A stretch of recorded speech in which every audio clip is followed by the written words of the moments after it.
તમને પાણી કેવું આપવું ને એની ચિંતા સરકાર કરે. પૂરો ભૂતકાળમાં કોઈ દિવસ થઈ છે 30 વર્ષ પહેલા અનફિલ્ટર પાણી રો વોટર આવતું તમારે પીવાનું, અને એ રીતે આવતું નહીં.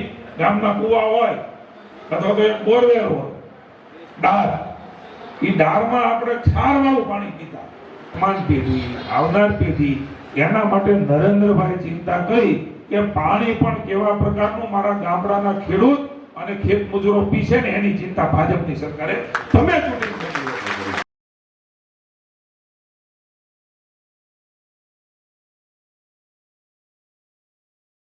અમરેલી જિલ્લા અમરેલી વિધાનસભા માટે કે સરકારે ઉદાર હાથે આ વિસ્તારના વિકાસ માટે જે માંગ્યું છે એમાં એને ક્યારેય ના પાડી નથી, અને અમારો તો બીજો ધક્કો ક્યારે ખાવો પડ્યો નથી.